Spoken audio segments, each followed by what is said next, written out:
Introducing the African Diaspora News Channel app, your gateway to stories that's overlooked by the corporate mainstream media. And we serve as the voice to the global Black community. Again, we got Dr. Candace Matthews. A lot of these documents, looking at.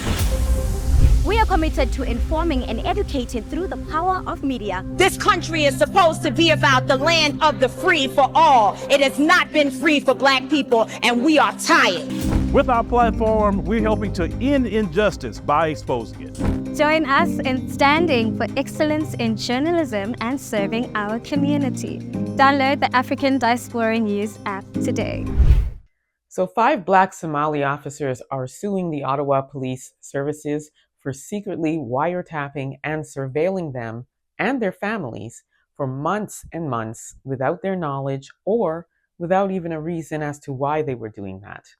Take a look and we'll discuss further. We are deeply shocked and troubled by the alleged discriminatory surveillance and harassment of Somali officers and their families. Ottawa Somali community coming together after 5 Black Somali officers allege they were wiretapped and watched based on racist and stereotypical assumptions about Black persons of Somali origin. The allegations are outlined in a $2.5 million lawsuit filed against the Ottawa Police Services Board and 3 members of the service.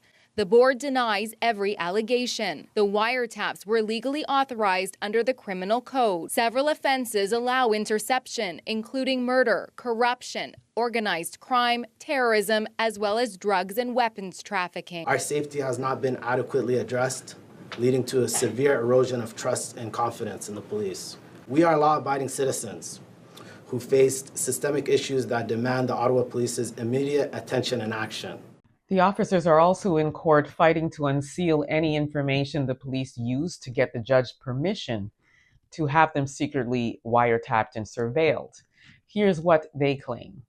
They claim that 2 of the officers, Libam Farah and Mohammed Islam, have cousins that are involved in criminal activity and gang-related activity. Okay, so these 2 officers, first of all, they let the police service know that they do have family members that are involved in criminal activity. That didn't stop the police service from hiring them because that's their family. It has nothing to do with these officers, who, by the way, have a model record on the police force and have been with the police force for over a decade. So back to my story. So they claim that this criminal activity is the reason why they were surveilling these officers and their family. Okay, so there are 5 officers. I only mentioned 2. So what's the excuse for the other 3 officers? Not to mention that these 2 officers have said that they've not seen or spoken to these family members that are involved in gang activity for years. The officers say that they were hired in part because of their race, but then faced retaliation because they were very, very active in anti-racism advocacy within the force. This is what it boils down to.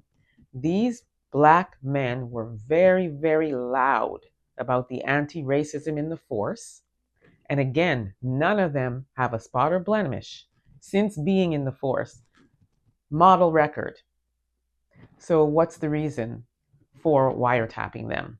I guarantee you that there are officers that are the folks that have family members that are not doing the right thing, that are not, model citizens, that are not law-abiding citizens, and they're not being wiretapped or surveilled. So why are they doing this to the Black Somali officers? It is another anti-Black situation that's going on in the police force. They don't like the fact that these officers are loud and are advocates for anti-racism and are exposing the anti-racism that's going on in the force. So that's what it boils down to. So they're trying to find something on these men so that they can find a way to get them out because they have nothing else on them. They're model officers. They also learned that fellow officers were told to keep their distance from them and called them, quote, shady.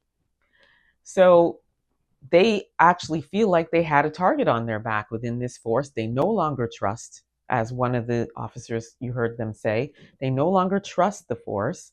And if I were them, I would get out of there. Get out of there, because they're not safe.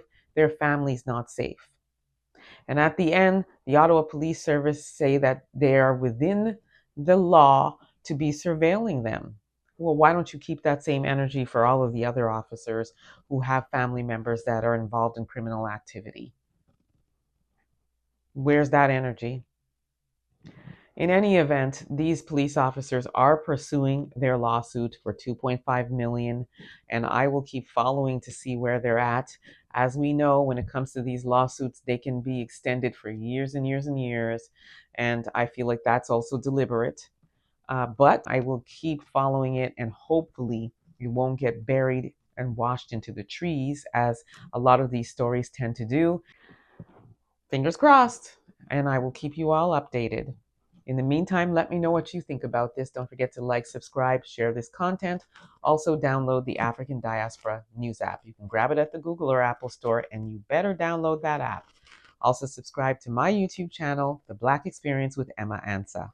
Until next time, please be safe, everyone.